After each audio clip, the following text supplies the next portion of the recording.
akibat tidak izin mengambil jeruk dari perkebunan tersebut.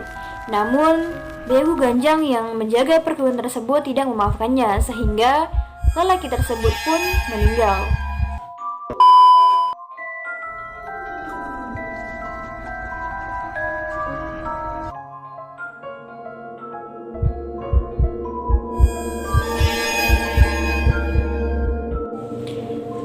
Halo, assalamualaikum warahmatullahi wabarakatuh. Kembali lagi bersama aku, Ayudiza Utami.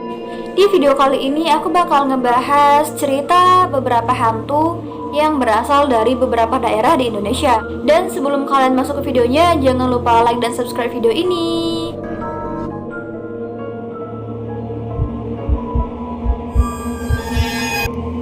Kisah ini diambil dari suku Banjar, Kabupaten Banjar, Kalimantan Selatan. Sebuah daerah yang memang dikenal dengan aroma mistisnya. Anaksima merupakan makhluk setengah manusia dan setengah makhluk astral. Sosok ini merupakan makhluk jadi-jadian yang sangat suka memakan jantung manusia. Dan asal-usul dari Anaksima ini berawal sejak ratusan tahun yang lalu, ketika seorang perempuan membuang anaknya ke tengah hutan. Ia membuang anak tersebut karena anak tersebut adalah hasil dari hubungan terlarang. Namun anehnya, bayi yang ditinggalkannya itu tidak meninggal. Dan karena Anaksima di tengah hutan teriak sangat kencang, teriakannya didengar oleh makhluk astral yang bernama Takau, yang konon katanya hantu paling kuat di hutan di Kalimantan. Dan bayi tersebut dipelihara oleh Takau tersebut, dan Takau itu pun sangat menyayangi Anaksima. Bahkan ia rela melakukan apa saja untuk melindungi Anaksima. Ia akan menuruti semua keinginan Anaksima. Bahkan setengah kekuatannya diwariskan untuk Anaksima. Dalam asuhan siluman Takau, Anaksima selalu diberi makan jantung manusia, dan ia selalu menginginkan jantung manusia yang masih hidup. Dari situlah legenda Anaksima dimulai. Anaksima akan menjerat korbannya sebelum ia menjadikannya korban. Konon, dahulu ada seorang wanita tua yang menjadi korban Anaksima. Suatu hari, wanita tua itu mencari kayu bakar di hutan, dan ia dikejutkan suara tangisan anak bayi. Dicarilah sumber suara tersebut, dan ia pun terkejut karena ia menemukan seorang bayi dengan kondisi yang memprihatinkan. Dan pada awalnya, ia tidak ingin membawa anak itu. Namun karena anak itu memanggilnya dengan sebutan Uma atau dalam artian ibu, wanita tua itu pun luluh, dan ia pun berniat membawa Anaksima pulang dan menjadikannya menjadi anak angkat. Di dalam perjalanan pulang, si perempuan tua merasa sedikit aneh. Ia merasa sakit dan juga perih di bagian punggungnya.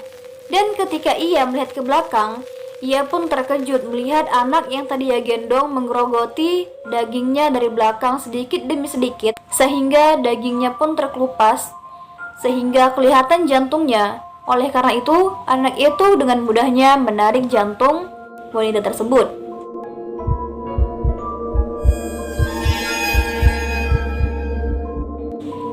Nah, Begu Ganjang.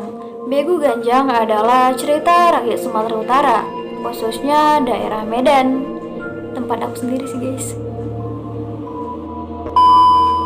Nah, hantu ini dikenal dengan nama Begu Ganjang. Kenapa dinamakan Begu Ganjang? Karena konon katanya hantu itu jika dilihat maka akan semakin panjang, semakin dilihat maka semakin panjang. Dan katanya hantu ini adalah hantu yang bisa dipelihara. Contohnya seperti penjaga suatu tempat atau kayak perkebunan. Begu Ganjang sendiri merupakan perwujudan makhluk gaib yang jika orang Sumatera menganggapnya sebagai malapetaka. Wujud ini ditafsirkan sebagai iblis dengan dimensi badan yang besar dan juga mengerikan. Tidak hanya ditakuti, namun konon katanya Begu Ganjang juga ada yang memelihara. Ada untuk menjaga kebun dan ada juga untuk memperkaya kekayaannya.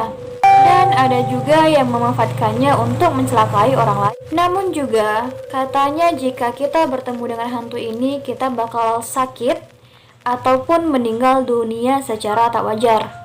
Konon terdapat suatu kisah, ada seseorang yang sedang berliburan ke Brastagi yang berada di Sumatera Utara, dan ia memetik jeruk di kebun seseorang. Dan ketika ia pulang kembali ke tempatnya, ia merasakan sakit perut yang sangat luar biasa.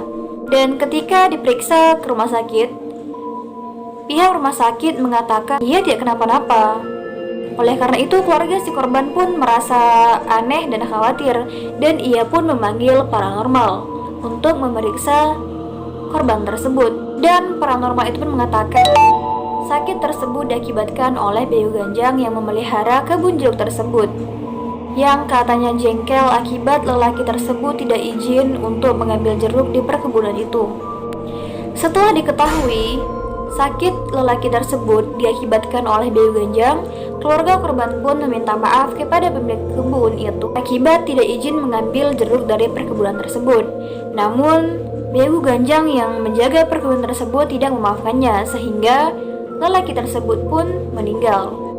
Dalam video ini juga kita mendapat pesan supaya kita tidak sembarangan mengambil hak orang lain.